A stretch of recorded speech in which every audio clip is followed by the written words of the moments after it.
I, Manmohan Singh, do swear in the name of God that I will bear true faith and allegiance to the Constitution of India as by law established.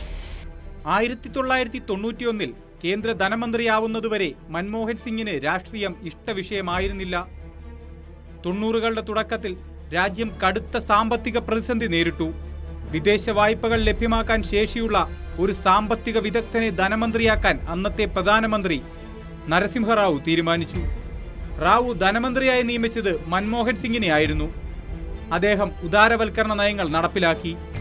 സോഷ്യലിസവും Mishra സമ്പദ് വ്യവസ്ഥയുമെല്ലാം ഉപേക്ഷിച്ച കോൺഗ്രസ് അതോടെ മുതലാളിത്ത നയങ്ങളുടെ കാവലാളായി. സോണിയാഗാന്ധി കോൺഗ്രസിന്റെ നേതൃസ്ഥാനം ഏറ്റെടുത്തതോടെ മൻമോഹൻ സിംഗ് വിശ്വസ്തനായി മാറി. 2004-ൽ UPAക്ക് ഭൂരിപക്ഷം ലഭിച്ചു.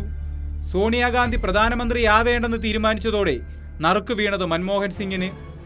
നവ ഉദാരവൽക്കരണ നയങ്ങൾ തന്നെയായിരുന്നു മൻമോഹൻ സിംഗ് സർക്കാരിന്റെ മുഖമുദ്ര.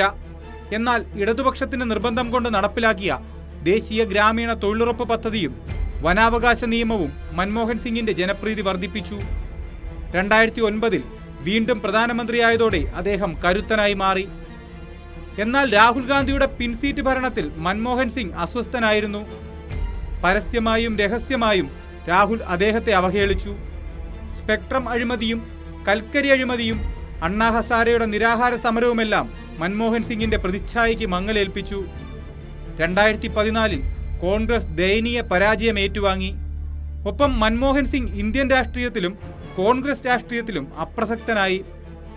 10 വർഷക്കാലം പ്രധാനമന്ത്രിയായിരുന്ന മൻമോഹൻ സിംഗ് വിട പറയുമ്പോൾ രാജ്യത്ത് കോൺഗ്രസ് അങ്ങേയറ്റം ദുർബലമാണ്.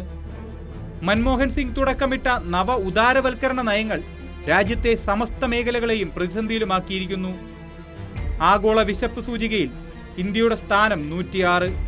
എങ്കിലും ഇന്ത്യയുടെ ചരിത്രത്തിൽ സൗമ്യനും പണ്ഡിതനും മിതഭാഷിയുമെല്ലാമായ മൻമോഹൻ സിംഗിന് നിർണായക സ്ഥാനമുണ്ട്.